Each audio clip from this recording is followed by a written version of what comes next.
పంట చేలలో పడి వెళ్తున్నాడు. శిష్యులు ఆకలిగొని వెన్నులు త్రుంచి తినసాగారు. దీని గురించి ప్రభు మనతో ఉపదేశిస్తున్నాడు. ఇక్కడ ఏం ఉపదేశిస్తున్నాడంటే, శిష్యులు విశ్రాంతి దినమున పంట చేలలో పడి వెళ్తుండగా వారు ఆకలి అయింది. అక్కడ ఉన్నటువంటి వెన్నులు తుంచి తిన్నారు.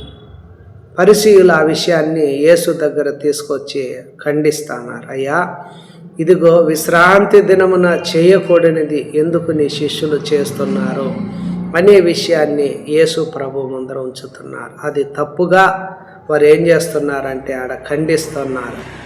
కనుక ప్రభువు వారి తప్పును దిద్దుతున్నాడు.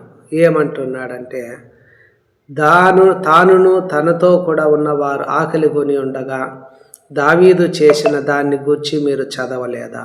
అతడు దేవుని మందిరంలో ప్రవేశించి యాజకులే తప్ప తానైనను తనతో కూడా ఉన్నవారెను తినకూడని సముఖపు రొట్టెలు తినెను.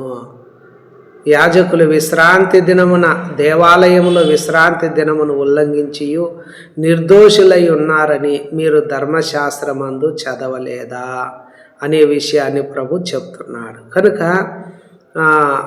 దావీదు ఆకలిగా ఉన్నప్పుడు దేవుని మందిరములోకి వెళ్ళి యాజకులు తప్ప ఎవరు తినకూడని సముఖపు రొట్టెలు తీసుకొని తాను తిని తనతో కూడా ఉన్న వారికి ఇచ్చి అతను ఎట్లాగున్నాడంటే నిర్దోషిగా ఉన్నాడని ధర్మశాస్త్రంలో రాయబడింది.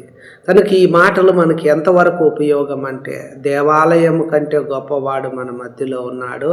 ఆయన మనుష్య కుమారుడు గనుక విశ్రాంతి దినమున ప్రభువుగా ఉంటాడు. యేసుక్రీస్తు అందరికీ ప్రభువు. కనుక మనం ఆయన సన్నిధిలో ఉన్నటువంటి మనము ఆ పరిసయ్యుల వలె సద్దూకయ్యుల వలె మనం ఇతరులకు తీర్పు తీర్చకూడదు. ఇతరుల మీద నేరం మోపేవారుగా ఉండకూడదు. ఆయనకు విరోధంగా ఆలోచనలు చేసేవారుగా తలంచేవారుగా మనం ఉండకుండా ప్రభు సన్నిధిలో మనం ఎలా ఉండాలి అంటే కనికరాన్ని కోరుకోవాలి, కానీ బలిని కోరకూడదు అని దేవుని వాక్యం చెప్పు. గుడ్డివాడు కూడా దేవుని సన్నిధిలోకి వెళ్ళి దావీదు కుమారుడా యేసు నన్ను కరుణించమంటాడు. అదేవిధంగా దేవాలయములోకి సుంకరి వెళ్ళి ఆకాశము తట్టు కన్నులెత్తుటకైన ధైర్యము చాలక రొమ్ము కొట్టుకొనుచు దేవా పాపినైనా నన్ను కరుణించు అని పలుకుతున్నాడు. కనుకనే ప్రభు అతని కంటే సుంకరి నీతిమంతుడుగా తీర్చబడ్డాడు.